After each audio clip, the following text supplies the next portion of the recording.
Hello mga katiktik, magandang umaga po. Ngayong araw po ang i-share ko sa inyo is about dito sa bagong update po sa Messenger po mga katiktik. So mga katiktik, ano nga ba ito? Ito ay magandang update po talaga mga katiktik kasi nga po masusupervise na po natin ang ating mga anak po mga katiktik. No? So mga katiktik, ito ay makakatulong po talaga as appearance po mga katiktik. No? So ngayon, i-share ko na po mga katiktik at sundan nyo lang ito at panoorin nyo po ito hanggang dulo po. No? So punta lang po tayo sa ating Messenger po. No? I-click lang po natin. Pagkatapos po dyan, i-click po natin itong 3 dots po sa taas. Pagkatapos po is itong settings po. Pagkatapos po dyan, ito na yung makikita nyo po for families. Ngayon, i-click po natin itong supervision po. Pagkatapos po dyan, ito na yung makikita nyo po. No? So, ang gagawin nyo po is create invite po tayo, invitation. I-click lang po. Then, ito po yung one supervision has been set up, you can. Ayan po.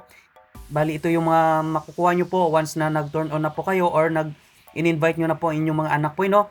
So, ito yung sabi po, see how much time they spend on Messenger.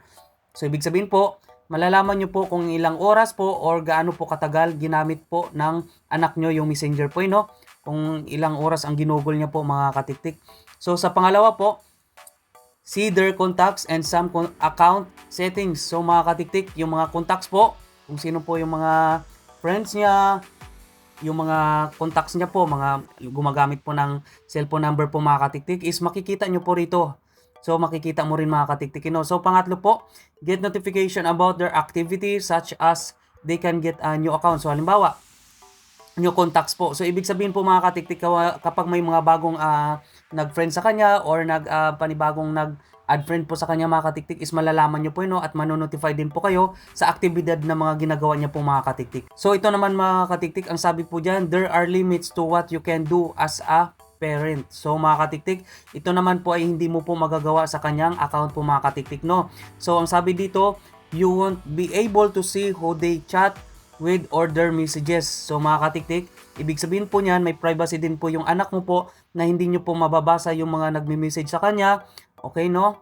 So pangalawa po, only your team can do things such as delete their account or change their password. So mga katiktik, kung gusto po nilang palitan yung account nila or ibahin po, sila lang po talaga ang makakapagpalit po nun mga katiktik. At pag gusto nilang palitan po yung password po mga katiktik, sila din po ang pwedeng magpalit po, no? So ngayon mga katiktik, ang kailangan lang po natin is kung gusto na po natin mag-invite po or i-invite po natin ang anak natin is kailangan po natin i-click itong create invitation po.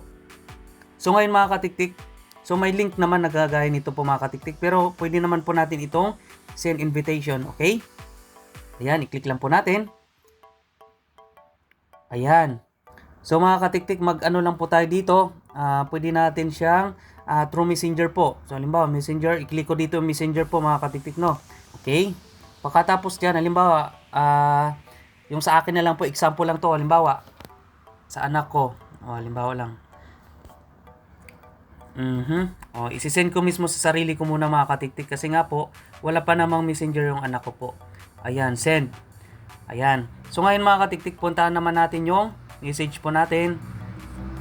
Kapag may ito pala mga katiktik, may may notice pala, iyan, waiting for response, invitation expires in 48 hours. Ayan, 48 hours yung expiration once na hindi pa niya accept po. So ngayon puntahan ko yung Messenger ko.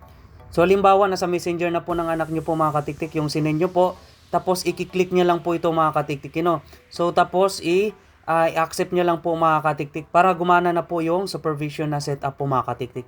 Or pwede nyo naman pong hiramin po yung cellphone niya po at ikaw na po mag-setup po, no? Okay, yan lang po mga katiktik. So I hope nakatulong po ito sa inyong mga katiktik at gawin nyo na po ito mga katiktik sa inyong mga anak po. Okay, pakishare naman po nito sa ating kapwa content creator po para sila din po ay aware dito mga katiktik at gawin din po nila ito mga katiktik, no? Okay, at kung di ka pa po nakapag-follow din sa akin, pa-follow na din po sa Katiktik channel po at nagtuturo ako ng tips and tutorial. Thank you and God bless you more!